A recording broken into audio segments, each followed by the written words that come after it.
సంవత్సరాల తరబడి ఎన్ని మందులు వాడినా మీ మోకాల నొప్పులు తగ్గట్లేదా? ప్రాణ పెయిన్ క్లినిక్ లో అత్యాధునిక చికిత్స. హాయ్. ఎన్నికలు అయిపోయినాయి.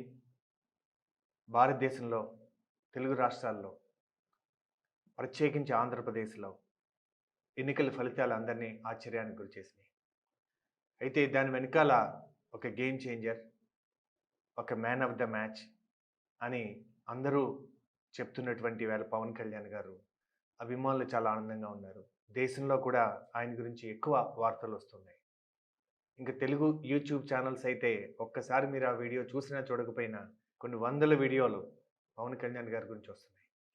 అయితే పవన్ కళ్యాణ్ గారికి కొన్ని కోట్ల అభిమానులు ఉన్నారు. అలాగే ఎన్నికల ఫలితాలు చూసిన తర్వాత కూడా కొత్తగా చాలామంది, అంటే ఆయన ఇంతకుముందు అభిమానులు కాని వాళ్ళు కూడా అభిమానులు అయ్యి ఉంటారు.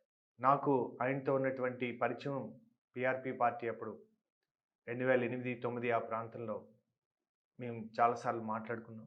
వేరే వాళ్ళు నా పుస్తకం గురించి, ఫైర్ బుక్ గురించి ఆయన చెప్పినట్టుగా కూడా ఒక ఆయన చెప్పారు. సో అయితే నాగబాబు గారు నా ఒక మిత్రుడు. కొంతకాలం మేము జర్నీ కూడా చేసాం. నా అమ్మా నాన్న జీనియస్ పుస్తకాన్ని నాగబాబు గారే రిలీజ్ చేశారు. సో ఆయన కుటుంబంతో నాకు 4-5 ఇయర్స్ మేము సన్నిహితంగా ఉన్నాం. అయితే ఇప్పుడు రాజకీయాలు మారిపోయినాయి. ఇప్పుడు ఒక నాయకత్వ శిక్షణ, ఒక ఇలాంటివన్నీ కూడా అవసరం లేకుండా ఒక మ్యాక్రో లెవెల్లో చేయాల్సినటువంటి ఒక నాయకుడు ఒక ఉద్యమంలా తీసుకురావాల్సినటువంటి పరిస్థితులు ఏర్పడినాయి కనుక, సో దానికి ఒక రకంగా చెప్పాలంటే ఎలాంటి క్వాలిటీస్ ఉంటే అంత లాంగ్ టర్మ్ విజన్ తోటి చేయగలరు అనడానికి ఈ యొక్క పవన్ కళ్యాణ్ గారిని యొక్క అభిమానులు ఉద్దేశించి కేవలం అభిమానించకుండా ఆయన నుంచి ఎలాంటివి మనం నేర్చుకోవచ్చు అని అనడానికి నాకు అనిపించినటువంటి ఒక 10 పాయింట్స్ మీతో షేర్ చేయదలుచుకున్నాను. పవన్ కళ్యాణ్ గారి గురించి మనం ఆయనకు ఉన్నటువంటి లీడర్షిప్ క్వాలిటీస్ గురించి చర్చించుకునే ముందు ఆయన బ్రదర్ నాగబాబు గారు ఆయన గురించి ఏమన్నారో మనం ఒకసారి చూద్దాం. ఆయన ఒక గుడ్ హ్యూమన్ బీయింగ్, అంటే ఒక బ్రదర్ గురించి, అంటే నాకు పర్సనల్గా కూడా మాట్లాడినప్పుడు కూడా మాట చాలాసార్లు చెప్పారు. ఒక్కొక్కసారి పవన్ చూస్తుంటే ఒక యోగి అనిపిస్తూ ఉంటుంది. ఎందుకంటే ఏ లీడర్ తయారవ్వాలన్నా ఫస్ట్ లీడర్స్ డీప్ థింకింగ్ ఉండాలంటే రీడర్స్ అవుతారండి. Readers becomes leaders. అంటే ఎంత ఎక్కువగా చదివితే, ఎందుకంటే ఈ ప్రపంచంలో ఎంతోమంది గొప్ప వాళ్ళ ఆలోచనలు అన్ని పుస్తక రూపంలో ఉన్నాయి. ఎప్పుడైతే మనం అది చదువుతామో ఆ ఫిలాసఫర్లు ఎవరు భూమి మీద ఉండరు, కానీ మనం అందరూ వాళ్ళ ఆలోచనలో ఉండొచ్చు. వాళ్ళు మనతో ఉన్నట్టే ఉంటుంది. So leaders are readers. అలాగా నాగబాబు గారు ఎన్ని పుస్తకాలు చదివారు నాకు తెలిసి. ఇన్ఫ్యాక్ట్ నా ఫస్ట్ బుక్ సీక్రెట్ చదివి నాకు ఫోన్ చేసి నాకు మిత్రుడయ్యారు ఆయన.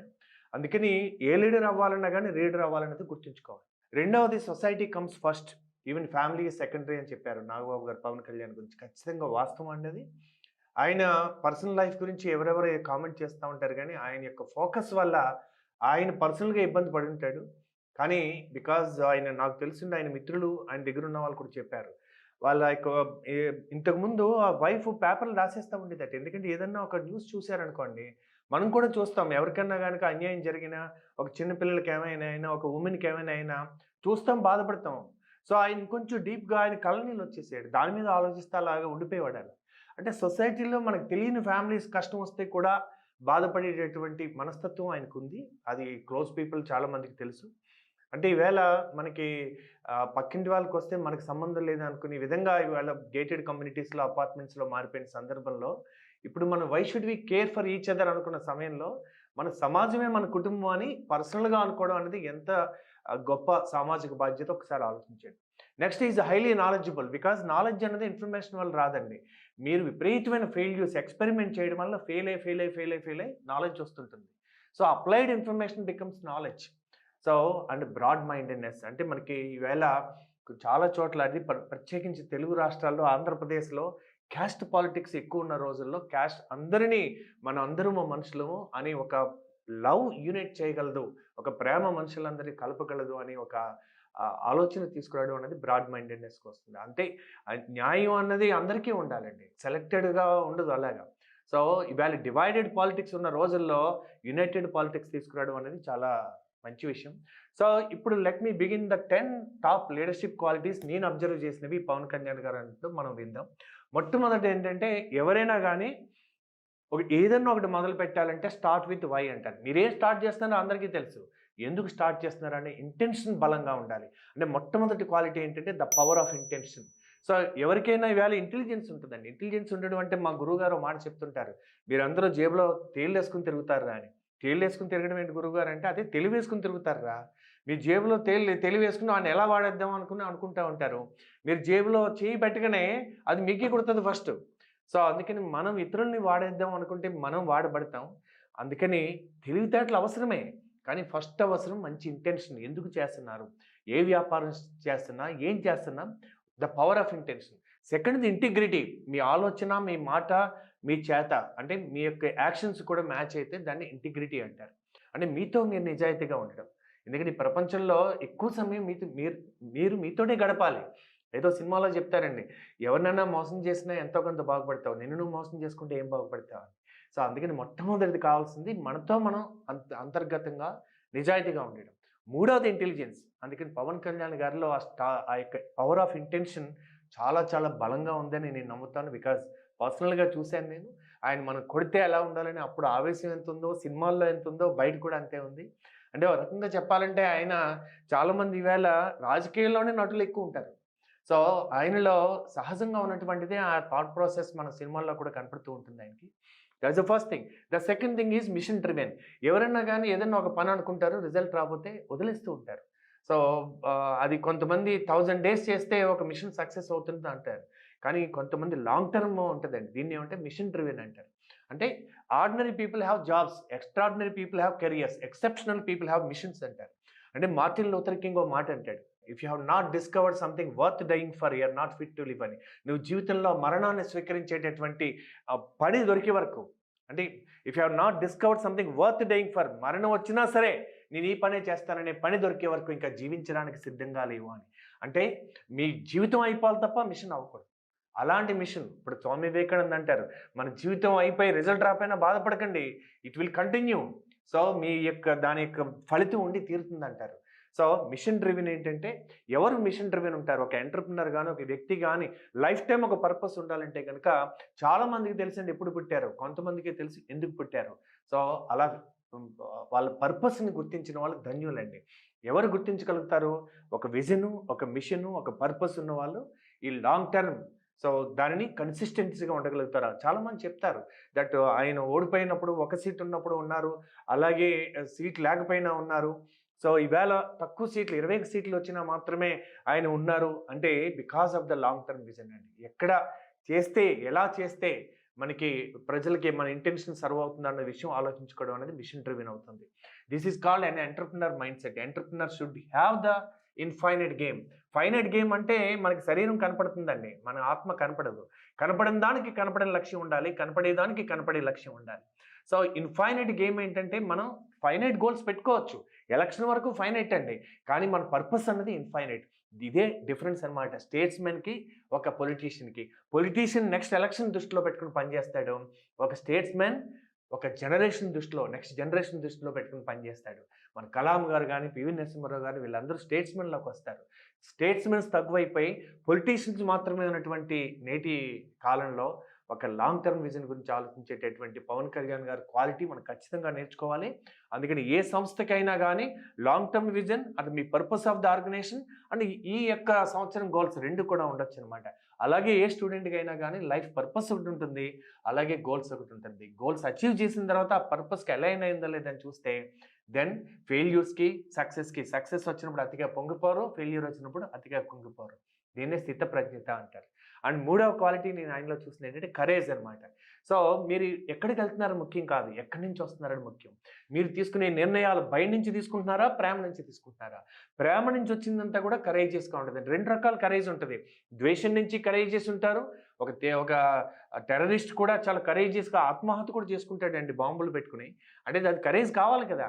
కానీ ద్వేషంతో వచ్చే కరేజ్ వేరు, ప్రేమతో వచ్చే కరేజ్ వేరు. సో లవ్‌తో వచ్చేటటువంటి కరేజ్ అయితే అమ్మకుండే కరేజ్ అనమాట. సో అలాంటి కరేజ్ సృష్టికి దారితీస్తుంది. కన్‌స్ట్రక్టివ్ యాక్షన్‌కి దారితీస్తుంది. ద్వేషంతోటి, విద్వేషంతోటి, పగా ప్రతీకారంతోటి వచ్చేటటువంటి కరేజ్ డిస్ట్రక్షన్‌కి దారితీస్తుంది. సో ఇది మనం బాగా గుర్తుంచుకోవాలి. డజంట్ కేర్ అంటే ఈవేళ నేను కూడానండి ఒకప్పుడు చాలా వీడియోలు చేద్దాం అనుకుని కొన్ని తీసేసిన సందర్భాలున్నాయి. ఎందుకంటే క్రిటిసిజంకి నేను అంత ఈజీగా తీసుకోలేను. బట్ ఒక లీడర్‌కి ఉండాల్సిన ఒక గొప్ప క్వాలిటీ ఏంటంటే ఎంతమంది హేళన చేస్తుంటారు, అసలు హేళనే ధ్యేయంగా రోజు ఎంతమంది పనిచేస్తుంటారు, ఎంతమంది ట్రోల్ చేస్తుంటారు, ఆయన స్పీచెస్ చూసి ఆయన మాటలు చూసి ఎమోషనల్ అనుకుని ఎంతమంది అనుకుని ఉంటారు. But he has not cared because that is where you need courage. ఎందుకంటే మనకి ఒక మిషన్ ఫోకస్ ఉన్నప్పుడు మిగతా ఇది కనపడకూడదు. ఒక ఫైర్ ఉన్నప్పుడు, సపోజ్ మీకు మెసేజ్ వచ్చింది, మీ ఇంటి దగ్గర ఇల్లు అంటుకుంది, ప్రమాదంలో ఉంది మీ ఫ్యామిలీ అని, ఇంకేదైనా ఆలోచిస్తారా? అలా సమాజంలో ఒక కష్టం వచ్చినప్పుడు ఒక కాలింగ్ అంటారు, లోపల నుంచి ఒక బలమైన కాలింగ్ వచ్చినప్పుడు నోబడి ఇంకా మిగతా విషయాలని పట్టించుకోకుండా ఉండేటటువంటి ఒక గొప్ప లీడర్షిప్ క్వాలిటీ ఒక ఎంటర్‌ప్రెన్యూర్‌కి, ఒక లీడర్‌కి ఉంటే గనుక మీ జీవితంలో కూడా ఒక పర్పస్ ఉండి అన్‌డివైడెడ్ ఫోకస్ వస్తే you will become unstoppable and unshakeable. And fourth one ఏంటంటే ధర్మంతో ఉండడం. అంటే ధర్మంతో ఉండడం అది చాలా కష్టం అంటారు. ధర్మ, అర్థ, కామ, మోక్ష అంటారు. ధర్మంతో కూడిన అర్థ, ధర్మంతో కూడిన కామ. మనిషికి ఇక్కడే ఎన్‌లైటన్‌మెంట్ ఇస్తదని దాని అర్థం. అయితే ధర్మానికి 5 పిల్లర్స్ ఉంటాయని భగవద్గీత చెప్తుంది. ఈ 5 ఉన్నాయా లేదో మీరు ఒకసారి గమనించండి. ఫస్ట్ జ్ఞానం అంటే నాలెడ్జ్ ఉండాలి. మీరు ఏ ఫీల్డ్ ఎంచుకుంటారో ఆ ఫీల్డ్‌లో నాలెడ్జ్ ఉండాలి. వెళ్ళిన వెంటనే నాలెడ్జ్ రాదండి. పవన్ కళ్యాణ్ గారికి సినిమాల పట్ల నాలెడ్జ్ ఉండుంటది, చాలా సంవత్సరాలు చేశారు గనక. కానీ రాజకీయాల్లోకి వచ్చేటప్పటికి ఆయన ఇన్ఫాంట్. టీఆర్‌పీలోకి వచ్చేటప్పటికి ఆయనకి ఆవేశం ఉండుంటది. కానీ ఆయన మొట్టమొదట మ్యారేజ్ వేరు, వెడ్డింగ్ వేరు. మీరు ఏదన్నా ఒక పొలిటికల్ పార్టీ భారీగా స్టార్ట్ చేసినా అది ఉండొచ్చు, ఉండకపోయి ఉండొచ్చు. అదే చూడండి, వెడ్డింగ్ భారీగా చేస్తారు. వాళ్ళిద్దరికీ సరిపోయిందా లేదా అన్నది చూడకుండా సమాజంలో వాళ్ళ యొక్క హోదా చూపించుకోవడం కోసం 10,000 మంది వచ్చి పెళ్ళిళ్ళు కూడా చూస్తుంటారు. నిజానికి ఆ పెళ్లి కూతురికి, పెళ్లి కొడుకుకి వీళ్ళెవరో తెలియదు కూడా. సో అది చాలా హడావిడిగా చేస్తారు. భోజనాలు ఎవరు పెడతారో తెలీదు. కానీ ఎన్ని వంటలు పెట్టారో ఇవన్నీ చెప్పుకుంటా ఉంటారు. కానీ మ్యారేజ్ అంటే మా ఊర్లో చిన్నప్పుడు ఇంటి ముందు పందిరేసి చేసేవారండి. సో అది నిజంగా సెలబ్రేట్ చేసుకోవాల్సింది 5 ఏళ్ల తర్వాత, 10 ఏళ్ల తర్వాత, 25 ఏళ్ల తర్వాత. Because marriage is simple. ఆత్మీయులు మాత్రమే ఉంటారు. సో దిఖావా కాదు. సో సిమిలర్‌గా ఆయన పార్టీని కూడా ఒక మ్యారేజ్ చేసినట్టుగా చాలా సింపుల్‌గా చేశారనమాట. ఎందుకంటే ఆయన విజన్ చాలా పెద్దది. ఆయనకున్నటువంటి కాన్ఫిడెన్స్ అలాంటిది. ఒక మీటింగ్ పెట్టి సింపుల్‌గా మాట్లాడాన ఆత్మీయులు ఆయనకు నిజంగా అభిమానులే వచ్చుంటారు దానికి. సో అందుకని ఫస్ట్ నాలెడ్జ్ సంపాదించాలంటే గనుక వినాలి. ఆయన నాకు తెలిసింది ఎవరితో వినాలి, అందరి ఒపీనియన్స్ వినుండరు. కానీ ఖచ్చితంగా ఎవరి దగ్గర నేర్చుకోవాలో నాకు తెలిసిన వాళ్ళు కూడా ఆయన వాళ్ళ దగ్గరికి వెళ్ళి పూర్తిగా వినడం అన్నది నాకు తెలుసది. అండ్ నాలెడ్జ్, ధైర్యం అంటే పేషెన్స్ అండి. మనకి రిజల్ట్ కోసం ఆ యొక్క పేషెన్స్ కావాలి. సో ఒక రోజులో రాదండి. చైనీస్ బ్యాంబూ ప్రిన్సిపల్ అంటారు.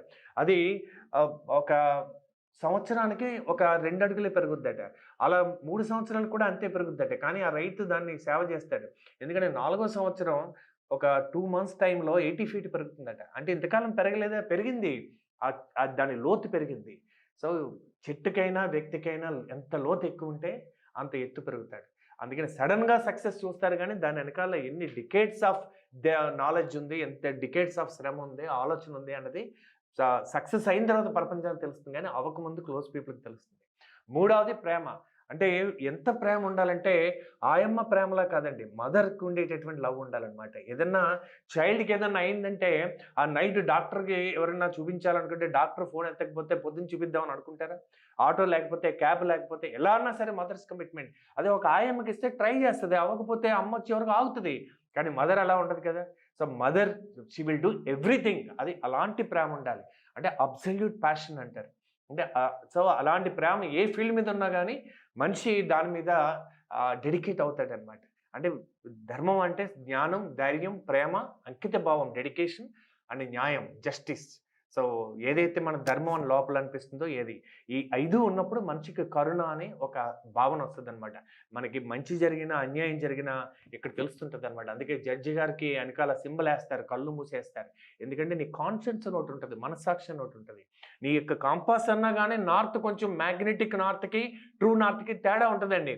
కానీ నీ మనస్సాక్షి మాత్రం ఎప్పుడు తప్పు చెప్పదు. అందుకని మనస్సాక్షికి అల్టిమేట్‌గా ఈ ధర్మంతో ఉన్నవాడికి మనస్సాక్షి గైడెన్స్ అవుతుందనమాట. That is the one quality we all can learn from him. And warrior mind set. Only fighters. So extremist voice can cause a revolution. అంటే తీవ్రవాదులు మాత్రమే ప్రపంచంలో ఏమైనా మార్పు తీసుకురాగలుగుతారండి. అంటే చూడండి, ఇప్పుడు మనకి కొంతమంది ఆరోగ్యం గురించి ఎవరైనా మనం ఇప్పుడు డాక్టర్ మంత్రి గారిని చూడండి, లేకపోతే ఇంకొకరు చూడండి, ఏదన్నా ఒకటి తీసుకుంటే వాళ్ళు ఎంతమంది నవ్వుకున్నా, సెటైర్లు వేసినా చెప్పుకుంటూనే వెళ్ళారు డికేట్స్. అంటే వాళ్ళు ఆరోగ్య తీవ్రవాదులు వాళ్ళు. అలాగే ఏదన్నా ఒక కాజ్ని పట్టుకుని దాని మీద తీవ్రంగా మీరు పరిశ్రమిస్తే మీరు తీవ్రవాదే అవుతారు. అంటే టెర్రరిస్టులు వేరు, సో తీవ్రవాది వేరు. అందుకని ఏదన్నా ఒకటి పట్టుకుని ఆర్డినరీగా, నార్మల్‌గా ఉంటే అది జరగదండి. ఎందుకంటే ఒక కుక్క మనిషిని కరిస్తే అది న్యూస్ కాదండి. మనిషి కుక్కని కరిస్తే అది న్యూస్ అంటారు. అందుకని నార్మల్‌గా మాట్లాడితే మన తెలంగాణలో కూడా ఉద్యమాలు చూసాం. అంటే ఇంచుమించు తీవ్రవాదులే కదా అది. అందుకని ఒక ఎంటర్‌ప్రెన్యూర్ అంటేనే హిందీలో మీనింగ్ ఉద్యమకారుడు అని. ఉద్యమి అని. అంటే ఏదన్నా ఒక కాజ్ తీసుకొని దాని మీద ఉద్యమించడం అంటే అతను ఉద్యమకారుడు అంటారు. అలా ఆయన ఒక అప్‌లిఫ్ట్‌మెంట్. సో, ఒక తెలుగు రాష్ట్రం బాగుపడాలి, మన దేశం బాగుపడాలి అని ఒక ఆశయం. ఆశ వేరు, ఆశయం వేరు. ఒక ఆశయాన్ని తీసుకొని దాని మీద ఉద్యమిస్తే ఆయన ఉద్యమకారుడు అనొచ్చు. ఇది మనం ఒక లీడర్ గాని, ఒక ఎంటర్‌ప్రెన్యూర్ గాని నేర్చుకోవాల్సినటువంటి క్వాలిటీ. అందుకని మీరు ఏం ప్రొడక్ట్ చేస్తున్నారు, ఏ సర్వీస్ చేస్తున్నారు, అది ఎంతమందికి అవసరం దాని మీద ఉద్యమించాలి. అండ్ ఆరవది ఫిలాసఫర్. ప్లాటో ఒక మాట అంటాడండి. ఏ కింగ్ వెనకాలన్నా ఒక ఫిలాసఫర్ ఉంటాడు. ఫిలాసఫర్ మాట వింటే మన జీవితంలో సఫరింగ్ పోతది. లేదనుకోండి మనం కూడా సఫర్ అయ్యి కొన్నాళ్ళకి మనమే ఫిలాసఫర్ అవుతుంటాం. సో ప్లాటో ఏమంటారంటే, if good people do not want politics, they have to be ruled and punished by bad people. మంచి వాళ్ళు రాజకీయాలు మాకు వద్దు అనుకుంటే వాళ్ళు చెడ్డ వాళ్ళ చేత పరిపాలించబడి శిక్షించబడాల్సిందే అంటారు. మరి మన ఇండియాలో, ప్రపంచంలో జరుగుతున్నది ఏంటండి? ఇప్పుడు చూడండి, ఇప్పుడు ఆంధ్రాలో అయితే పోటెత్తారు ఓటు వేయడానికి. ఎవరు మోటివేట్ చేస్తే వెళ్ళారు? రెండే మోటివేట్ చేస్తాయండి. ఒకటి ఆశ, రెండవది భయం. అంటే నాకేదో ఇస్తారనుకుని వెళ్ళి ఓటేయచ్చు, లేదా నాకేదో అవుతుంది అనుకుని ఓటేయచ్చు. మరి ఏమనుకున్నారో తెలియదు కానీ, బట్ డెఫినెట్లీ ఎవరు ఊహించినంత ఓటింగ్ అయితే జరిగింది. దానివల్ల రిజల్ట్స్ కూడా మారినవి. సో అందుకని ఒక ఫిలాసఫర్ అవ్వాలంటే 4 రకాలండి. ఇవాళ పొలిటీషియన్లో 4 రకాలు అంటారు. క్యారెక్టర్ ఉండి, అంటే చాలా మంచితనం, నిజాయితీ అన్నీ ఉండి సామర్థ్యం లేని వాళ్ళు, అంటే శీలం ఉంది సామర్థ్యం లేదు, ఇలాంటి వల్ల లాభం ఏముందని, మంచివాడు కానీ ఏ పని చేయలేడు. సో అలాంటి వాళ్ళ లాభం ఏముంది?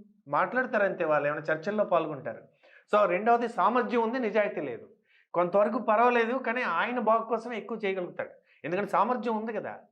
So they are very competent, they can become పదవుల్లోకి వచ్చేయచ్చు. కానీ వాళ్ళ దగ్గర నిజాయితీ లేదు. దానివల్ల ఇంటెన్షన్ లేకపోవడం వల్ల సమాజానికి మంచి జరగదు. మూడవది రెండూ లేదు. వీళ్ళు ఎక్కువ ఉంటారండి రాజకీయ నాయకుల్లో. సో శీలం లేదు, అంటే క్యారెక్టర్ లేదు, కాంపిటెన్స్ లేదు, సామర్థ్యం లేదు, శీలం లేదు. ఇలాంటి వాళ్ళు ఇంచుమించు ఏంటంటే పందికొక్కలు అనమాట. వాళ్ళు they are good for nothing. So కొన్ని పార్టీల్లో ఇలాంటి వాళ్ళని పెంచి పోషిస్తుంటారు. పేట్రౌడీల నుంచి వచ్చి వీళ్ళు టికెట్ కొనుక్కుని, సో వీళ్ళు కూడా బ్రహ్మాండంగా బూతుల మహారాజులాగా చెల్లిపోతుంటారు. బట్ నాలుగవది ఉంటుందండి, దట్ వాళ్ళకి క్యారెక్టర్ ఫస్ట్ సంస్కారం, రెండవది సామర్థ్యం. మీరు చూడండి, దట్ వేరే చోట్ల ఎలా ఉన్నారో తెలియదు కానీ, ఒక బ్రదర్గా ఎలాంటి సంస్కారం ఉంది. ఆయనకి నియోజకవర్గంలోనే వర్మ గారిని హెల్ప్ చేస్తే ఆయన ఎంత ప్రేమ చూపించారు. రాజకీయాల్లో ఒక రకంగా ఏంటంటే 2 పార్టీలు కలిసి పనిచేయడం లేదా సామరస్య భావం ఏర్పడడం అంత ఈజీ కాదు. అంటే ఎలాంటి సంస్కారం ఉంటే ఆయన మనస్ఫూర్తిగా దీనికోసం వర్క్ చేశారు. అంటే ఆయనకు కూడా మంచి ఇంటెన్షన్ ఉండాలి. ఆయన నియోజకవర్గ ప్రజలకి ఇలాంటి నాయకుడు వస్తే నా నియోజకవర్గానికి మంచి జరుగుతుంది. సో అంటే ఒక పొలిటీషియన్ కూడా ఇన్స్పైర్ చేయగలిగాడంటే, so you have to understand that first సంస్కారం, రెండవది సామర్థ్యం. ఈ 2 combination for a great leader which everybody can learn. కేవలం ఎమోషనల్ అయిపోతే నాయకుడు ఎవరండి? అందుకని మనం ఎవరినైతే అడ్మైర్ చేస్తున్నామో వాళ్ళలోని నాయకత్వ లక్షణాలు తీసుకుంటే దానివల్ల ఎక్కువ ప్రయోజనం ఉంటుందని నేను నమ్ముతాను. సో లీడర్షిప్ క్వాలిటీ నెంబర్ 7 ఏంటంటే స్ట్రాటజిస్ట్. ఇప్పుడు మనకి మహాభారతం ఉందనుకోండి, దాంట్లో శ్రీకృష్ణ మహానుభావుడు ఎన్ని స్ట్రాటజీలు వేశారండి. ఎందుకంటే అవతల శకునిమామ ఉన్నాడు, చాలా పెద్ద స్ట్రాటజీలు వేస్తాడు. దాన్ని మించిన ఎత్తుకు పై ఎత్తేయాలంటే ఎంత తెలివైనవాడు ఉండాలి. ఎమోషనల్గా ఉంటే సరిపోతుందా? ఆయన చాలా ఎమోషనల్ని అనుకున్నారు బయట చూసి. కానీ ఆయన ఒక కలవని పార్టీలని, చాలామంది ఏంటిది నేచురల్గా లేదు, మొన్నటి వరకు వాళ్ళకి పడదు, కెమిస్ట్రీ లేదు, ఎలా జరుగుతుంది అనుకున్నారు. కానీ ఒక్కొక్కసారి ఒక అవతల పార్టీ కూడా ఎమోషన్ తీసుకొస్తుంటుంది, భయం కూడా ఎమోషన్ తీసుకొస్తూ ఉంటుంది. ఎలా వచ్చిందో తెలియదు కానీ మొత్తం మీద గ్రౌండ్ లెవెల్ వరకు ఆ ఎమోషన్ తీసుకురావడంలో, ఫస్ట్ కలపడంలో ఆయన కృతకృత్యుడయ్యాడు. దానివల్ల అల్టిమేట్గా so everything has come in to the favour. So that's most important అండి, దట్ స్ట్రాటజీ. ఎందుకంటే వ్యూహం అన్నమాట. ఎలాగ మనం అనుకున్నది సాధించాలంటే ఎవరితో కలిస్తే అది జరుగుతుంది, ఎలా జరుగుతుంది అని ఆలోచించాల్సిందే. సో అందులో ఈసారి అభ్యర్థులను ఎంచుకోవడంలో, ఎందుకంటే పార్లమెంట్లో ఇవాళ 93% కరోడుపతి అంటండి. అంటే మరి అది చెడ్డదా? బిజినెస్ మ్యాన్ అవ్వడం అంటే ఒక రకంగా చెడ్డది, ఒక రకంగా మంచిది. ఎప్పుడు చెడ్డదంటే, బిజినెస్ మ్యాన్ వాళ్ళు ఎంపీసో ఎమ్మెల్యేసో అయినప్పుడు రేపొద్దున్న వాళ్ళు గనక న్యాయంగా నిలబడితే అవతల వాళ్ళకి వాళ్ళ బిజినెస్ మీద గనక ఏదన్నా దాడి జరిగితే వాళ్ళు కాంప్రమైజ్ అయిపోయేటటువంటి పిరికి పందలైతే అది ప్రజలకి నష్టం. అందుకని వాళ్ళ వ్యాపారాల కోసమే వచ్చిన వాళ్ళు రాజకీయాల్లోకి రాకూడదండి. వాళ్ళు ఎమ్మెల్సీలు, ఎంపీలు కూడా అవ్వకూడదని నా ఉద్దేశం. సో అదే గనక వాళ్ళు లీగల్‌గా బిజినెస్ జేసి, వాళ్ళు ఎవరు దాడి చేసినా ఫియర్‌లెస్‌గా, అన్‌షేకబుల్‌గా ఉన్నారనుకోండి, అలాంటప్పుడు వాళ్ళొస్తే ఎక్కువ సర్వీస్ చేయగలుగుతారు. ఎందుకంటే నేను కూడా ఓటేసాను హైదరాబాద్‌లో. ఎందుకేసానంటే ఆయన ఆల్రెడీ రిచ్ పర్సన్. ఈయన కరప్ట్ చేసే అవకాశం లేదు. ఎందుకంటే ఆయన ఇంటర్వ్యూలు కూడా చూసాను నేను, ఎంపీ క్యాండిడేట్. కరప్ట్ చేసే అవకాశం లేదని. అందుకని ఒక కొంత మంచి బిజినెస్ లేదా కనీసం ఒక మంచి లీగల్ బిజినెస్ చేస్తున్న వాళ్ళు ఎవరైనా అది మంచిదండి. ఎందుకంటే వాళ్ళు ఫైనాన్షియల్ ఫ్రీడమ్ సాధించారు. కొన్నాళ్ళ తర్వాత బిజినెస్ ఆటోమేటిక్‌గా వాళ్ళ పనే ఉండదండి.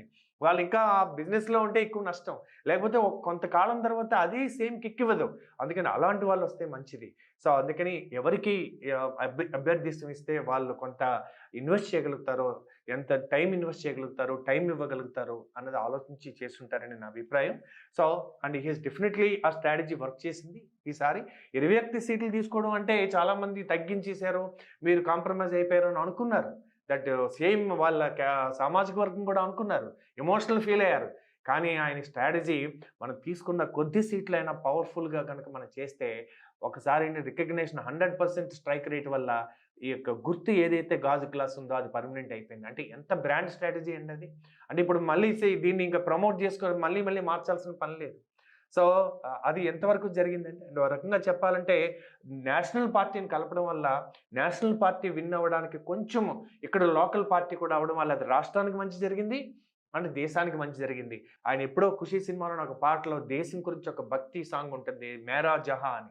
సో అన్నట్టుగానే ఆయన ఆంధ్రప్రదేశ్ గురించి చేసిన ఇవాళ భారతదేశంలో జరిగే మంచికి కూడా ఆయన కారణమయ్యాడు. అది తిరిగి ఆంధ్రప్రదేశ్‌కి మంచి జరిగేటటువంటి దానికి కారణం ఏందంటే ఒక మంచి ఇంటెన్షన్ ఉంటే అది ఎన్ని డాట్స్‌ని కనెక్ట్ చేస్తదో ఒకసారి చూసి మీరు కూడా మీ వ్యాపారం గానీ, మీ కెరియర్ గానీ, మ్యారేజ్ గానీ ఏది తీసుకున్నా start with a good intention. ఏం చేస్తున్నారనేది ముఖ్యం కాదు, ఎందుకు చేస్తున్నారనేది ముఖ్యం. So ask your self why am I doing. అందుకని ప్రతిరోజు పుట్టినరోజు కూడా అడగండి. నేను పుట్టాను కరెక్టే సెలబ్రేట్ చేసుకుంటున్నా. ఎప్పుడు పుట్టాను కాదు, ఎందుకు పుట్టానో కనుక్కోండి. సో అందుకని everybody knows when they are born. The day you discovered why you are born. ఆ రోజు మీరు నిజంగా పుట్టినట్టు ఆ రోజు మీరు సెలబ్రేట్ చేసుకోవచ్చు. And eighth, power of love versus love for power. చాలా ఇంపార్టెంట్ పాయింట్ అండి అది. పవర్ ఆఫ్ లవ్ అంటే పవర్ ఆఫ్ లవ్ అన్నది ప్రేమ యొక్క పవర్. లవ్ ఫర్ పవర్ అన్నది పదవి కోసం ప్రేమ. మీరు 'బాహుబలి' సినిమా చూసే ఉంటారు. అందులో బల్లాల దేవకి ప్రేమ ఉంది, బాహుబలికి ప్రేమ ఉంది. బల్లాల దేవకి దేని మీద ప్రేమ ఉంది? పదవి మీద ప్రేమ ఉంది. అంటే ఆయనకి లవ్ ఫర్ పవర్ ఉంది. పవర్ ఆఫ్ లవ్ లేదు ఆయనకి. సో తన పదవి మీద ప్రేమ వల్ల తల్లిని కూడా చంపేస్తాడు ఆయన. అదే బాహుబలి పవర్ ఆఫ్ లవ్. ఆయనకి ప్రజలంటే ప్రేమ. ఆయన రాజుగా లేకపోయినా కానీ ప్రజల కోసం ఆ వాటరు అలాంటివన్నీ ఆలోచిస్తూ ఉంటాడు. అందుకే ఆ విలన్ అంటుంటాడు, సో వీడెక్కడున్నా రాజేరా అని. అంటే ఒక నిజమైనటువంటి పవర్ ఆఫ్ లవ్ ఉన్నవాడికి పదవితో సంబంధం లేదు. వాళ్ళనే లీడర్ వితౌట్ టైటిల్ అంటారు. సో ఇది చాలా గుర్తుంచుకోవాలండి మనం. అందుకని మనకి సహజంగా మనకి ప్రేమ ఉండి అవుట్ ఆఫ్ లవ్ నుంచి మీరు ఏదైనా చేయాలి తప్ప అది వస్తే దాని మీద నాకు ప్రేమ, అది వచ్చిన తర్వాత నేను ఆనందంగా ఉంటానని అనుకుంటే అతను definitely he is not deserved for that position అని నా ఉద్దేశం. అందుకని మీరు ఏదన్నా ఒక బిజినెస్ మొదలుపెట్టినా, ఒక లీడర్షిప్ మొదలుపెట్టినా, ఒక కెరియర్ కానీ, ఒక మ్యారేజ్ కానీ పవర్ ఆఫ్ లవ్ వల్ల మీరు ప్రజలకి కనెక్ట్ అవ్వగలుగుతారు, మనుషులకి కనెక్ట్ అవ్వగలుగుతారు. కాంటాక్ట్స్ కాదండి, కనెక్ట్స్ ఏర్పడతాయి లైఫ్లో. అండ్ 9వ పాయింట్ ఏంటంటే leadership quality, hate the sin not the sinner. పాపిని కాదు, పాపాన్ని ద్వేషించు, పాపిని కాదు. Hate the sin not the sinner. ఎందుకంటే అతను చేసిన పనిని విమర్శించండి, అతనిని కాదు. ఎవరికైనా ఒక జడ్జి గారు అతను చేసిన పనికి మరణశిక్ష విధించాలంటే అతన్ని ద్వేషించక్కర్లా, అతను చేసిన పనికి అది. ఎందుకంటే అతను పుట్టినప్పుడు అందరూ ఈక్వల్గానే పుడతారు. ఆ యొక్క ఆపరేటింగ్ సిస్టమ్ కానీ, ప్రోగ్రామింగ్ కానీ, ఆ మతం కానీ, క్యాస్ట్ కానీ రకరకాల ఫీడ్ అవ్వడం వల్ల అతని యొక్క అవుట్కమ్ ఉంటుంది అది. అందుకని hate the sin not the sinner.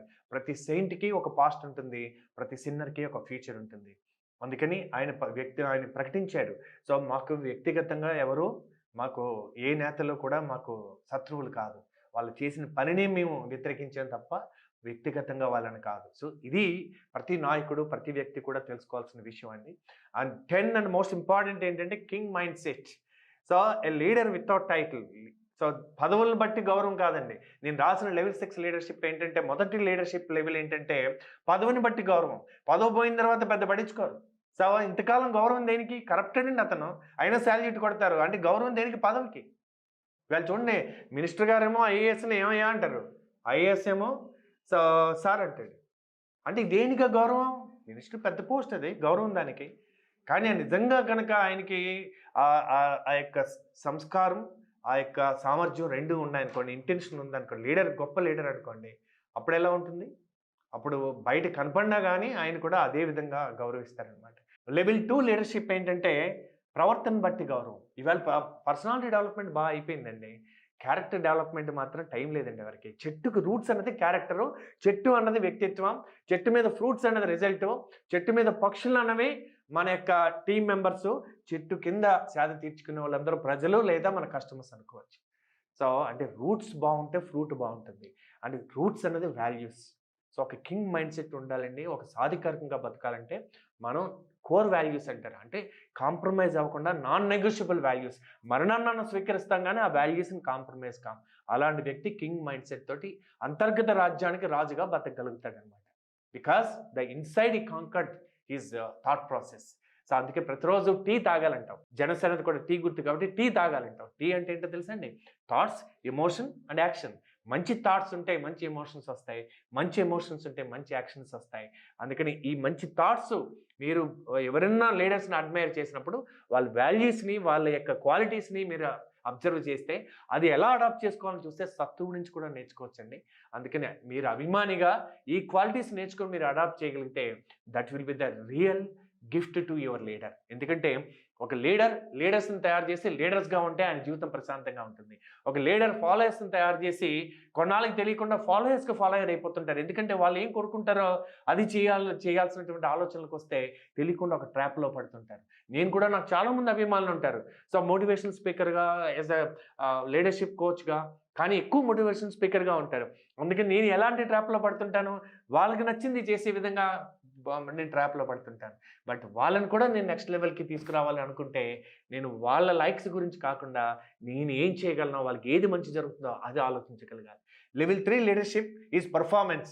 మనం ఎన్ని మాట్లాడినా ఈ ప్రపంచంలో మనం యాక్షన్ తీసుకొని రిజల్ట్ వస్తేనే ప్రపంచం మనల్ని గౌరవిస్తుంది. ఈవేళ పవన్ కళ్యాణ్ గారిని అందరూ ఎందుకంత గౌరవిస్తున్నారు? ఎందుకంత రాస్తున్నారు? Because of the result. అందుకని అల్టిమేట్‌గా మనం యాక్షన్‌లోకి ఉండాలి అండ్ రిజల్ట్ వదిలేయాలి. ఒక్కొక్కసారి ఏమవుతుందంటే అండి మిరకిల్స్ విల్ హ్యాపెన్. మనం అనుకున్న రిజల్ట్స్ కూడా వస్తాయి. కానీ నమ్మాలి. మంచికి కూడా మార్గం ఉంది అని నమ్మాలి. బలంగా విశ్వసించాలి. ప్రపంచం అంతా విశ్వసించకపోయినా సరే యెస్ మిరకిల్స్ విల్ హ్యాపెన్ అని మనం నమ్మాలి. అండ్ లెవెల్ 4 లీడర్‌షిప్ ఏంటంటే మీరు లీడర్‌గా ఉండడం కాదు. మీరు ఎంతమంది లీడర్స్‌ని తయారు చేస్తారు అన్నది లెవెల్ 4 లీడర్‌షిప్. బికాస్ మనం ఎప్పటికీ వాళ్ళ ఫాలోయర్ లాగా ఉంటే ఎలాగా? సో లెవెల్ 5 లీడర్‌షిప్ ఏంటో తెలుసా అండి? లెవెల్ 5 ఎంత ఎదిగినా గానీ ఒదిగి ఉండాలి. ఎక్కడ నెగ్గాలో కాదు, ఎక్కడ తగ్గాలి. సో అంటే లెవెల్ 5 లీడర్‌షిప్ ఏంటంటే మనం ఒక రంగంలో మాస్టర్ అవ్వాలి. కానీ వ్యక్తిగతంగా మాత్రం simple, approachable, accessible. Pawan Kalyan గారిలో ఈ యొక్క క్వాలిటీస్ మీరు ఆయన కలిసి ఉండుంటే గనక మీకు ఖచ్చితంగా తెలుస్తుంది. ఆయన తనతో తాను ఉండడాన్ని ఎక్కువ ఇష్టపడతా ఉంటారు. Being lonely is different, being alone is different. తనతో తాను ఉండగలిగినప్పుడు మనిషికి ఆ యొక్క ఇంట్యూషన్ గానీ, ఇలాంటి భావనలు గానీ ఖచ్చితంగా ఒక లీడర్‌షిప్‌కి తనతో తాను స్పెండ్ చేయాల్సిన సమయం ఎక్కువ గడపాలి యాక్చువల్‌గా. That is the one quality we have to learn. కొంతమంది చూడండి వాళ్ళకి బోర్ కొడతది ఎవరు లేకపోతే. ఫోన్ లేకపోయినా, టీవీ లేకపోయినా అంటే తనతో తను గడిపితేనే తనకంత బోర్ అయితే ఈ ప్రపంచంలో ఎవరికైనా ఎంత బోర్ కంపెనీ మీరు. అందుకని తనతో తాను ఇష్టపడే వాళ్ళని ఈ ప్రపంచంలో ఎవరైనా ఇష్టపడతారు. అలా పవన్ కళ్యాణ్ గారు ఎక్కువ తనతో తాను ఉండడాన్ని ఇష్టపడతారు. సో అందుకని ఈ క్వాలిటీస్‌ని కూడా మనం నేర్చుకోవచ్చు. లెవెల్ 6 లీడర్‌షిప్ ఏంటంటే డ్రివెన్ బై ఎ పర్పస్. అందుకని మీకు సామర్థ్యం ఉన్నా ఏమి లేకపోయినా అన్నీ ఆటోమేటిక్‌గా వస్తాయండి. So are you driven by a cause? ఏదన్నా ఒక సంఘటన, ఒక కాజు ఇది ఖచ్చితంగా ఈ మార్పు జరగాలనేటటువంటి భావన అంటే మీ హృదయంలో మీకు కరుణ ఇవన్నీ మీకు వస్తే గనక దాని మీద ఉద్యమిస్తే you are called a level 6 leader. అంటే చూడండి ఎక్కడో ఒక ఆయన 'ప్యాడ్ మ్యాన్' అనే సినిమా వచ్చింది ఆయన మీద. ఆయన చూసారు ఒక రూరల్ ఉమెన్‌కి ఎందుకు లేవు ఈ శానిటరీ నాప్కిన్స్ రిచ్ పీపుల్‌కి ఎందుకున్నాయి? ఎందుకు చీప్‌గా తయారు చేయకూడదు? అలాని తయారు చేసే మిషన్ ఎందుకు తయారు చేయకూడదు? అని ఒక మన తమిళనాడులో ఒక ఆయన దాని మీద ఉద్యమించి దాన్ని తయారు చేసి ఎవరైతే దీన్ని ఇంత చీప్‌గా తక్కువ రేటుకి ఇవ్వాలనుకుంటున్నారో వాళ్ళకే ఆ మిషన్‌లు అమ్మి పద్మశ్రీ అవార్డ్ కూడా తీసుకున్నారు ఆయన. అంటే ఆయన లెవెల్ 6 ఎంటర్‌ప్రెన్యూర్ అన్నమాట. అంటే సోషల్ ఎంటర్‌ప్రెన్యూర్స్ అంటారు. ఒక కాజ్ కోసం పనిచేసింది. ఎంటర్‌ప్రెన్యూర్ అంటే ఎందులో పడితే అందులో ఎంటర్ అయ్యే వాళ్ళని ఎంటర్‌ప్రెన్యూర్ కాదండి. అంతా ప్రేరణతోటి ఒక పనిని మొదలుపెట్టి దాని మీద ఉద్యమించే వాళ్ళని ఆంత్రప్రెన్యూర్ అంటారు. అంటే ఒక రకంగా ఒక పొలిటికల్ పార్టీ జనసేన కూడా ఒక ఆంత్రప్రెన్యూర్‌షిప్పే. ఇవాళ తెలుగుదేశం 40 సంవత్సరాలు అంటారంటే ఆయన ఫౌండర్ ఎన్టీ రామారావు గారు దాన్ని తర్వాత చంద్రబాబు నాయుడు గారు ఇలా తీసుకొచ్చి నెక్స్ట్ లెవెల్ లీడర్స్ తీసుకెళ్తా ఉంటారు. అంటే ఏ మూవ్‌మెంట్‌కైనా మూవ్‌మెంట్ మేకర్స్ ఉంటారు. అంటే మొదలు పెడతారు. వాళ్ళు మూవ్‌మెంట్‌ని సృష్టించగలుగుతారు. మూవ్‌మెంట్ టాకర్స్ దాని వెనకాల నాగబాబు గారు లాంటి వాళ్ళు ఇంకా చాలామంది లీడర్స్ నాదెండ్ల మనోహర్ గారు ఇట్లా చాలామంది లీడర్స్ ఎంతోమంది వెనకాల బ్యాక్‌గ్రౌండ్ వర్క్ చేస్తుంటారు. వాళ్ళందరూ మూవ్‌మెంట్ టేకర్స్. సో, అందరూ మూవ్‌మెంట్ మేకర్స్ అవ్వక్కర్లేదు. చరిష్మాటిక్ లీడర్స్ అవ్వక్కర్లేదు. సో, మూడవదేంటంటే మూవ్‌మెంట్ బ్రేకర్స్. మనతోడే ఉండి కోవర్ట్‌లాగా ఉండి విమర్శిస్తా ఉంటారు. సో, వాళ్ళని కూడా జాగ్రత్తగా చూసుకోవాలి. అంటే ఎవరున్నారో అలాంటి వాళ్ళతో జాగ్రత్తగా ఉండాలి. నాలుగవది మూవ్‌మెంట్ ఫ్యాకర్స్. చేసేద్దాం రండి అంటారు. అవసరం వచ్చిన టైంకి కనపడరు. సో, వీళ్ళు నిజమైన లీడర్స్ ఎవరో అథెంటిక్‌గా అబ్జర్వ్ చేయాలి. అండ్ ఐదవది ఉంటారు మూవ్‌మెంట్ జోకర్స్. ఇంక వాళ్ళు ట్రోలింగు, కామెంట్సు ఇయి తప్ప వాళ్ళు నిజంగా క్షేత్రస్థాయికొచ్చి పనిచేసే వాళ్ళు ఉండరండి. అందుకని నిజంగా పవన్ కళ్యాణ్ గారు మూవ్‌మెంట్ మేకర్. అందుకని ఆర్గనైజేషన్‌కి ఉపయోగపడేది ఇద్దరే. Movement makers and movement takers. ఇద్దరిలో మనం ఒకరినన్నా మనం ఆర్గనైజేషన్‌లో ఉండాలి. లేదా అలాంటి వాళ్ళతో మనం కొలాబరేషన్ అవ్వాలి. So, and this is what I wanted to communicate with you. So that ఇందులో ఎక్కడైనా ఒక మాట మీ అందరికి ఎవరికైనా ఉపయోగపడితే సంతోషం. And I really wish Pawan Kalyan garu, మన చంద్రబాబు నాయుడు గారు, మన నరేంద్ర మోడీ గారు అందరూ కలిసి భారతదేశాన్ని ప్రత్యేకించి తెలుగు రాష్ట్రాల్ని ఆంధ్రప్రదేశ్, తెలంగాణ 2 కూడా అభివృద్ధి పదంలో సాగి తెలుగువారు మరొక్కసారి మన యొక్క గర్వకారణంగా జీవించాలని కోరుకుందాం. అలాగే భారతదేశం నరేంద్ర మోడీ గారి యొక్క నాయకత్వంలో భారతదేశం ఇవాళ 5th లార్జెస్ట్ ఎకానమీగా ఉంది. 3rd లార్జెస్ట్ ఎకానమీగా వెళ్తున్నాం. నెక్స్ట్ 10, 15, 25 ఇయర్స్ ఇస్ కీలకం. 100 ఇయర్స్ అయ్యే లోపల మనం సూపర్ పవర్‌గా అంటే వేరే దేశాలు సూపర్ పవర్‌గా అయితే అది వేరే దేశాలకి ప్రమాదం అది. కానీ ఇండియా సూపర్ పవర్‌గా అయితే ప్రపంచానికి మంచిది. ఎందుకంటే మనం స్ట్రెంగ్త్ అన్నారు. మన దగ్గర అణుబాంబులు ఉండడం దాడి చేయడానికి కాదు. పక్కవాడి దగ్గర ఉంటే మన దగ్గర ఉండి we both respect each other. అందుకని we are the power of love నుంచి వచ్చినటువంటి దేశం, లైట్ హౌస్‌గా ఉండే దేశం గనక మనలాంటి వాళ్ళు ఎక్కువ సక్సెస్ అయితే ప్రపంచానికి ఎక్కువ ప్రశాంతత, పీస్ ఉంటుంది కనుక మంచి వాళ్ళు ఎక్కువ సక్సెస్ అవ్వాలి. అలా ఇవాళ పవన్ కళ్యాణ్ గారి యొక్క విజయం అందరికీ కూడా ఇన్స్పిరేషన్ అండ్ ఒక ఆదర్శం. ఈ యొక్క క్వాలిటీస్ నుంచి నేను పర్సనల్‌గా నేను ఇన్స్పైర్ అయ్యాను కాబట్టి నేను చెప్తున్నాను. మీరు కూడా ఏదన్నా ఇందులో ఒక పాయింట్ అన్నా తీసుకుని దాన్ని అప్లై చేస్తే మీరు కూడా ఒక మంచి నాయకుడిగా ఎదగాలని, పార్టీకి, రాష్ట్రానికి, దేశానికి ఉపయోగపడే పౌరులుగా ఉండాలని కోరుకుంటూ నమస్తే. సుమన్ టీవీలో మీ పర్సనల్ అండ్ బిజినెస్ ప్రమోషన్స్ కోసం కింది నెంబర్కి కాంటాక్ట్ చేయండి.